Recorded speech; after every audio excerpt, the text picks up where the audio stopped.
Olá, tudo bem? No vídeo de hoje eu quero pensar com você sobre as decisões que tomou o rei Ezequias.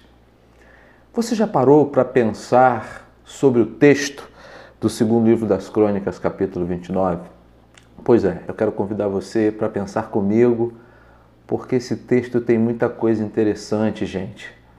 Eu meditando nele e compartilhei inclusive com a igreja sobre ele, o Espírito Santo foi trazendo, movendo de uma maneira muito especial. Por isso eu quero compartilhar com você que me acompanha aqui. Mas lógico, eu vou pedir aquele triplo C para você curtir, comentar e compartilhar. Tenho explicado isso aqui, muitas pessoas assistem meus vídeos, mas elas não curtem, não comentam e não compartilham. E aí, sem essas três funções imprescindíveis, o vídeo perde a relevância. Mas se você fizer assim, ele vai ganhar uma relevância maravilhosa e eu sei que o YouTube vai indicar esse vídeo para muitas outras pessoas que precisam ouvir essa palavra. E aí eu vou pedir a você, se ainda não se inscreveu no meu canal, para se inscrever. Lógico, não paga absolutamente nada. Vem fazer parte dessa família que está crescendo a cada dia. Eu tenho certeza absoluta que é muito bom fazer parte deste canal. Chama a vinheta para nós.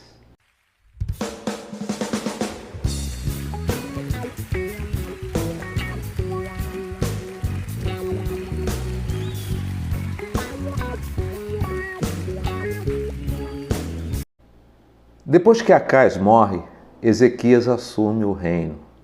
E a história vai nos contar, vai nos dizer que Ezequias tem um grande e grave problema. Se você abrir a sua Bíblia no segundo livro das Crônicas, no capítulo 29, você vai descobrir essa história. Ezequias, ele herdou uma herança terrível de Acais. E a nação, por conta disso, queridos, estava completamente destruída por causa do pecado. O Senhor, então, diante dessa atitude do povo, deixou que o povo seguisse o seu caminho e se distanciou da nação. A nação sofreu muito. E quando o rei Ezequias ele percebe que estava acontecendo, ele vê o que estava acontecendo, ele não tem outra alternativa senão convidar o povo, convidar os sacerdotes e levitas, intimar aqueles a quem Deus queria usar para fazer uma grande obra, uma grande reforma. E aí nós vamos enxergar o grande avivamento que Deus opera pelo seu poder através da vida do rei Ezequias. Vejam vocês que por causa do afastamento da palavra, da oração, da santificação, o povo, a nação se envolveu em coisas absurdas, terríveis, e é o que o texto nos mostra. Se você observar, o versículo 3 do capítulo 29 do segundo livro das Crônicas diz: Ele, Ezequias, no primeiro ano do seu reinado, no primeiro mês, abriu as portas da casa do Senhor e as reparou. Importante dizer que Ezequias toma uma atitude de pronto.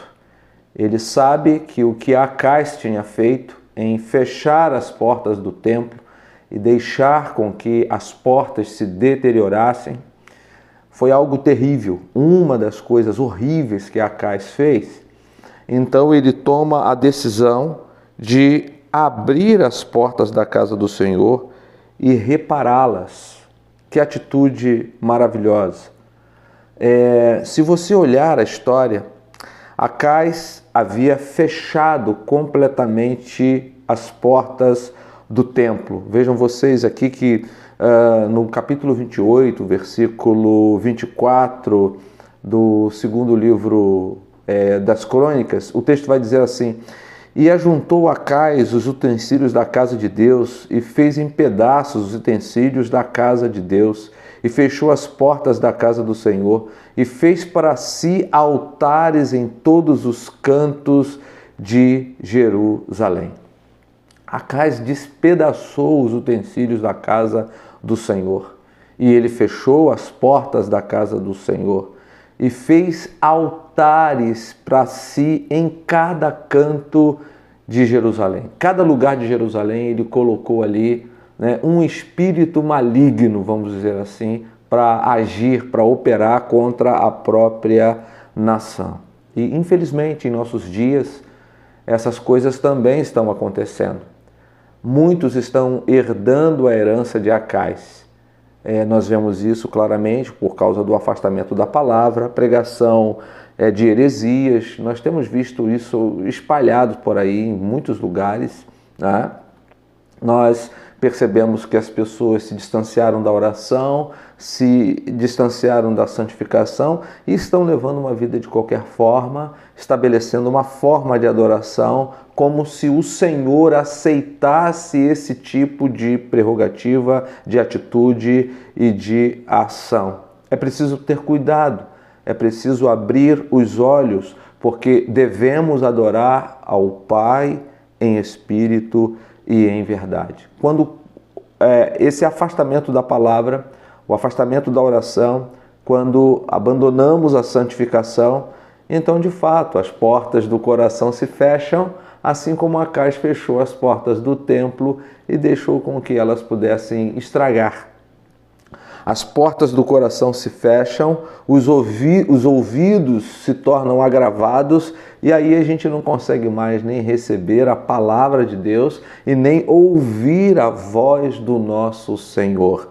Então, esse cuidado é muito necessário, porque o nosso Deus, Ele deseja, Ele quer que tenhamos, em nome de Jesus, restauração, que haja restauração do culto, da celebração ao seu nome. Depois, o texto vai nos dizer, no versículo 4, que Ezequias ele dá 3 ordens, né, específicas a todo o povo. A primeira ordem está aqui no versículo 4, onde ele vai reunir os sacerdotes e os levitas. Ele os reúne na praça principal, de frente para o templo, exatamente para que os sacerdotes e os levitas, aqueles a quem Davi havia separado para que fossem intercessores e fossem os transportadores da arca do Senhor, que simbolizava a presença de Deus, para que eles pudessem ver, pudessem enxergar com seus próprios olhos o que estava acontecendo naquele lugar. Então, ele trouxe os sacerdotes e os levitas e ajuntou-os na praça oriental. Muito bom pensarmos sobre isso. Deus ele levanta os seus escolhidos, Deus levanta aqueles a quem ele quer usar para que a sua obra seja feita. E aí nós vemos então as 3 ordens que o rei Ezequias dá. Em primeiro lugar, o versículo 5 vai nos dizer: e disse-lhes, ouvi-me, ó levitas, santificai-vos agora. É uma ordem. Não é para amanhã, para depois da manhã, para a semana que vem, para o mês que vem, para o ano que vem. A ordem é: santificai-vos agora. E se você quer restaurar a sua aliança com Deus, se você deseja restaurar a sua comunhão com Deus, você precisa se santificar. E essa atitude, esse posicionamento precisa ser já, agora. A consagração, meus amados irmãos, é um ato de tornar santo, de santificar, de separar aquela pessoa ou aquele determinado utensílio para a honra e para a glória do nome do Senhor, para o serviço na casa do Senhor. Portanto, o que o rei está dizendo aos levitas é: vocês precisam entender que foram separados para o Senhor. Então, santificai-vos agora. Depois nós nos deparamos com a segunda ordem que ele dá.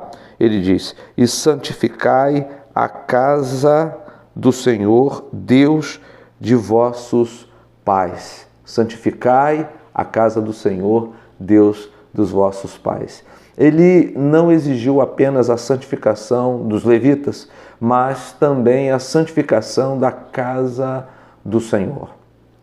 E isso nos leva ao entendimento da terceira ordem que Ezequias vai dar aos sacerdotes e aos levitas, que está no final do versículo 5, quando ele diz: e tirai do santuário a imundícia.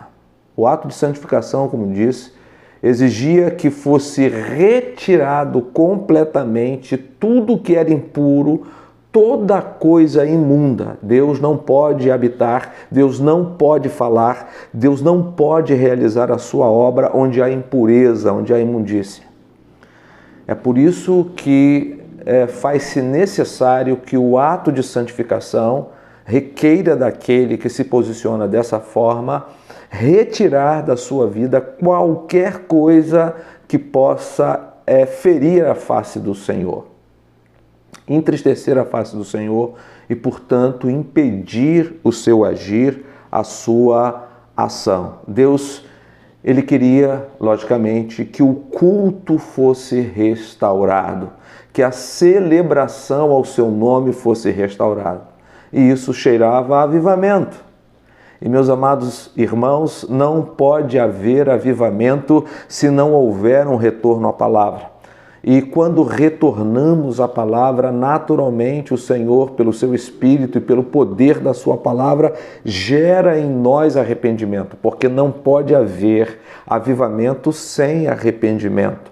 Não pode haver avivamento sem comprometimento, sem uma tomada de decisão, sem uma atitude. É impossível haver avivamento sem palavra, sem arrependimento, sem confissão de pecados, sem abandono de pecados, sem comprometimento, sem uma tomada de decisão, uma atitude.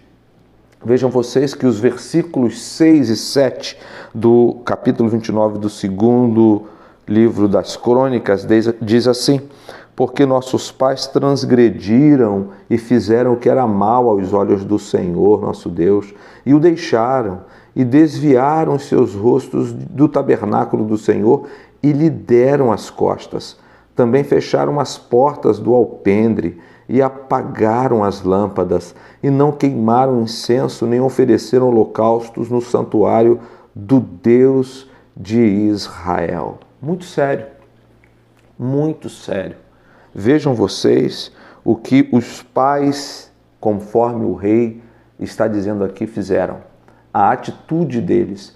Não apenas Ezequias herdou essa herança maldita de Acaz, mas eles estavam herdando uma herança maldita dos seus pais. O texto é claro nos versículos 6 e 7 que a transgressão era enorme.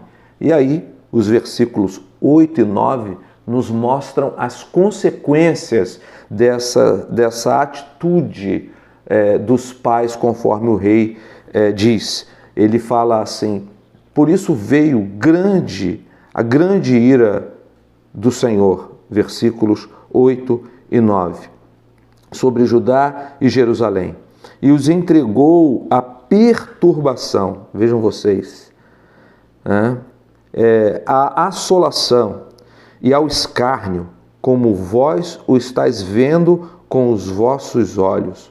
Porque eis que nossos pais caíram à espada, morte, e nossos filhos e nossas filhas e nossas mulheres, por isso estiveram em cativeiro.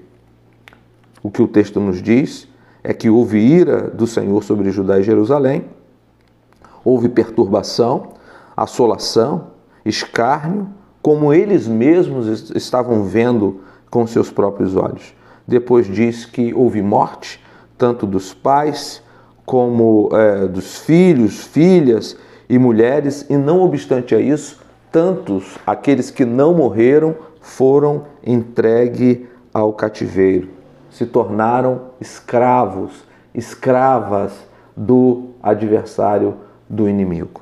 Meus amados irmãos, queridos, nesses dias tão turbulentos, tão difíceis, tão complicados, o Senhor nos chama para a restauração da adoração, restauração do culto, da celebração, e Ele nos chama para um avivamento E esse avivamento não pode acontecer se não retornarmos à palavra, à oração, à busca, a uma submissão ao Espírito Santo, ao arrependimento, à confissão de pecados, a abandono de pecados, porque os dias que estamos vivendo são dias terríveis, onde as pessoas acham, compreendem que elas podem transitar entre o sagrado e o profano a hora que bem entenderem. E não é assim. Não é pelo fato de você ir à igreja, participar de um ministério, se envolver com as coisas da igreja, que você está fazendo aquilo que Deus agrada, aquilo que deixa o nosso Deus feliz. Muitos, infelizmente, estão dentro das igrejas, mas as suas vidas estão tomadas por imundícia, estão tomadas por coisas torpes. E o Senhor deseja que tudo isso seja tirado como ato de santificação para a honra e para a glória do nome do Senhor. Nesse tempo difícil, nesse tempo de dor, de aflição, nesse tempo complicado, o Senhor está levantando homens e mulheres dos 4 cantos dessa terra para que o sirvam com integridade, amor, dedicação e comprometimento. Portanto, você não pode ficar fora disso. Você não pode, de maneira nenhuma, continuar mantendo uma herança maldita do rei Acaz. Você precisa fazer aquilo que o Eterno deseja, aquilo que o Deus Todo-Poderoso te ordena, e o que Ele ordena a você e ordena a mim não é outra coisa senão que possamos abrir as portas da casa do Senhor, que possamos repará-las e que possamos nos santificar hoje, agora, e também tirar totalmente a imundícia que impede o agir e a ação do nosso Deus, para que as consequências de atitudes erradas possam ser cessadas e o Senhor tenha primazia em nossa vida.